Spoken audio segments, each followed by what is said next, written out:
नमस्कार दोस्तों, इस YouTube चैनल पे आप सभी का स्वागत है। आज से हम कक्षा 12 नामा के मूल तत्व भाग 1 का अभ्यास शुरू करते हैं। इसको शुरू करने से पहले हम इसकी अनुक्रमणिका देख लें। इस अनुक्रमणिका में 1 से 7 पाठ हैं। ये ज़्यादातर पाठ साझेदारी से संबंधित हैं।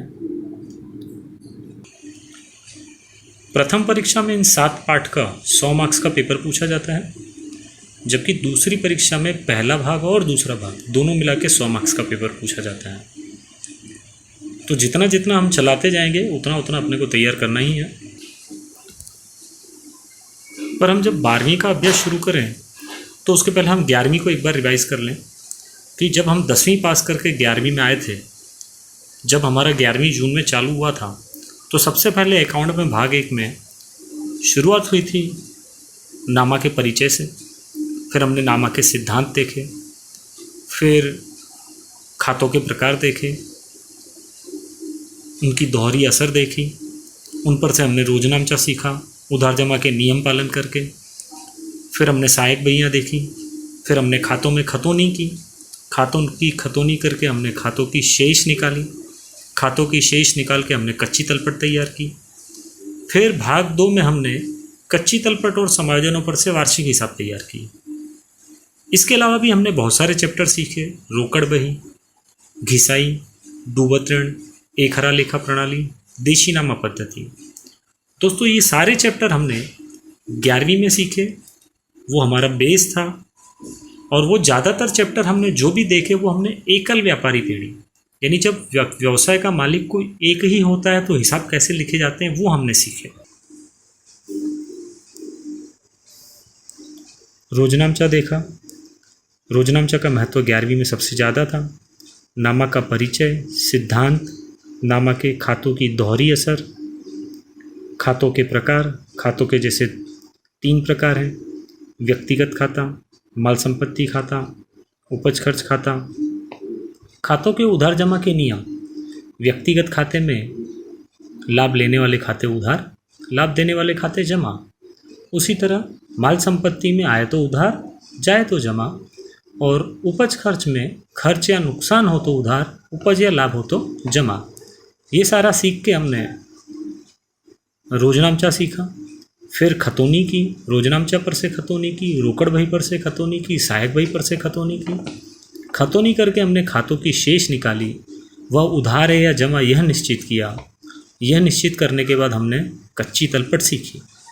और कच्ची तलपट और समायोजनों पर से भाग 2 में हमने वार्षिक हिसाब सीखा। इसके अलावा भी जैसे हमने पहले चर्चा की कि हमने घिसाई, डूबत ऋण, हुंडी, रोकड़ बही, बैंक समाधान, एक हरा लेखा पद्धति, देशी नामा पद्धति से हिसाब, ये सब हमने सीखे। और ये ज़्यादातर हमने जो भी हिसाब किए वो सब एकल पीढ़ी के लिए किया, एकांकी पीढ़ी। परंतु दोस्तों, जब हमें व्यवसाय का विकास करना हो, व्यवसाय को फैलाना हो, व्यवसाय को बढ़ाना हो, तब हमें जनरली किन चीज़ों की आवश्यकता होती है? थोड़ा आप सोचिए। हमें जनरली मुख्यतः 2-3 चीज़ों की आवश्यकता होती है। एक तो पैसा, जिसे हम पूंजी कहते हैं। दूसरा कार्यक्षम कर्मचारी। हमें जनरली इन चीज़ों की आवश्यकता पड़ती है। अब पैसे की आवश्यकता पड़ती है तो हम बैंक से लोन ले सकते हैं, लेकिन उस लोन लेने की भी अपनी खुद की मर्यादाएं हैं। आप लोन लेते हो तो उसके EMI भरने पड़ते हैं, हफ्ते भरने पड़ते हैं। आपको लाभ हो या ना हो, हफ्ता भरना ही पड़ेगा। आपको लाभ हो या ना हो, आपको उसका ब्याज चुकाना ही पड़ेगा। उसी तरह से आपने कुशल कर्मचारी को काम पे रखा, बहुत अच्छी डिग्री वाले MBA स्टाइल के कर्मचारी को आपने काम पे रखा। अब आपका सेल हो रहा है या नहीं हो रहा है, प्रॉफिट हो रहा है या नहीं हो रहा है, आपको उसको वेतन देना ही पड़ेगा। तो ऐसे में हमें क्या करना चाहिए? तो ऐसे में हमारी कोशिश ये कि हमें कर्मचारी भी मिल जाए और पैसे भी मिलें, और प्रॉफिट हो तो हम कर्मचारी को उसमें से हिस्सा दें, और प्रॉफिट हो तो कर्मचारी ने जो काम किया है उसे उसका पैसा देते हैं। तो ऐसी परिस्थिति में जिन संबंधों की स्थापना की जा सकती है, हम किसी व्यक्ति से पैसे लें, प्रॉफिट कमाएं, उसमें से उसको भाग दें। हम किसी से काम करवाएं, प्रॉफिट हो उसमें से उसे भाग दें।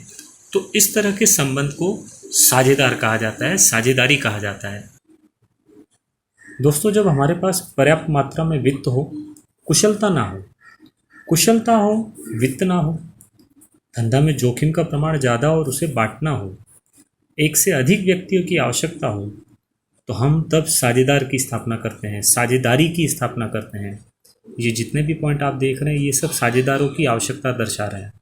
तो जब भी एग्ज़ाम में पूछे कि साझेदारी की आवश्यकता क्यों पड़ती है, तो आप ये 4 पॉइंट लिख सकते हैं कि जब पर्याप्त मात्रा में वित्त हो परंतु कुशलता ना हो, कुशलता हो, वित्त ना हो, धंधा के जोखिम को बांटना हो, एक से अधिक व्यक्तियों की आवश्यकता हो, और ऐसे व्यक्तियों की जो व्यवसाय को खुद का समझ के काम करें, तो हम कर्मचारियों के बदले साझेदारों को नियुक्त करते हैं। अब फिर से प्रश्न यही आ रहा है कि अभी तक हमने कोई चैप्टर तो शुरू किया नहीं है। पहले हमने 11वीं का रिवीजन किया और उसके तुरंत बाद मैं आपको साझेदार की ज़रूरत समझा रहा हूँ। अब ये तुरंत 11वीं के टॉपिक के बाद साझेदार पे आने की आवश्यकता इसलिए पड़ी क्योंकि आपने अनुक्रमणिका देखी और उस अनुक्रमणिका में आपने देखा कि 7 के 7 चैप्टर, पहले भाग के 7 के 7 चैप्टर साझेदार से ही संबंधित हैं। तो हमें उन चैप्टर्स को शुरू करने से पहले साझेदार को समझना ज़रूरी है। अब सिंपल भाषा में साझेदार क्या होता है, पार्टनर क्या होता है? सिंपल भाषा में जैसे आप आजू बाजू में देखते हैं तो जनरली 2 परिचित लोग, 2 दोस्त लोग साथ में मिलकर कोई व्यवसाय करते हैं और उसका जो प्रॉफिट होता है वो बांटने को सहमत हो जाते हैं, उसे साझेदार कहते हैं या उसे साझेदारी कहते हैं। ऐसा हम हमारे व्यावहारिक जीवन में जानते हैं और समझते हैं। तो दोस्तों, यहाँ इसकी व्याख्या भी बहुत सरल है। इन्होंने कहा है कि करार करने योग्य हों ऐसे 2 या उससे अधिक व्यक्ति करार करने योग्य हों। आप करार करने योग्य नहीं हैं, क्यों नहीं है वो मैं बताता हूँ। करार करने योग्य हों 2 या उससे अधिक व्यक्ति, यानी कम से कम 2 होने चाहिए, 1.5 नहीं चलेंगे।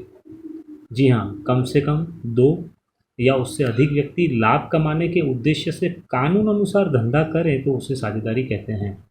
अब करार करने योग्य हों यानी वो 18 वर्ष के होने चाहिए, जो आप नहीं हैं। उससे अधिक व्यक्ति 3 हो सकते हैं, 4 हो सकते हैं, 10 हो सकते हैं। कानून के अनुसार धंधा करें, जो भी कानून के नियम हैं उन सभी नियमों का पालन करके अगर वो कानूनन व्यवसाय करते हैं और उस कानूनन व्यवसाय के बाद वो आपस में लाभ बांटते हैं तो वो साझेदार हैं। तो फिर से बहुत सरल व्याख्या है, करार करने योग्य हों ऐसे 2 या उससे अधिक व्यक्ति लाभ कमाने के उद्देश्य से कानून के अनुसार धंधा करें तो उसे साझेदारी कहते हैं। परंतु जब एग्ज़ाम में हमें पूछे व्याख्या, हम ये व्याख्या लिख सकते हैं, लेकिन अगर एग्ज़ाम में हमें ऐसा पूछा है कि भारतीय साझेदारी कानून 1932 की कलम 4 के अनुसार की व्याख्या बताइए, तो व्याख्या जो मैं आपको बताने जा रहा हूँ आपको कंपलसरी वही व्याख्या लिखनी है। अगर आपको सिर्फ साझेदारी की व्याख्या पूछा है तो आप ऊपर जो अभी मैंने व्याख्या बताई वो लिख सकते हैं, लेकिन अगर आपको ऐसा बोला है कि भारतीय साझेदारी कानून 1932 की कलम 4 के अनुसार की व्याख्या बताइए, तो फिर आपको ये लिखना है कि साझेदारी यह ऐसे व्यक्तियों के बीच का संबंध है जो सभी के द्वारा अथवा सभी की ओर से उनमें से कोई भी एक व्यक्ति द्वारा चलाए जाने वाले धंधा का लाभ बांटने के लिए सहमत हुआ।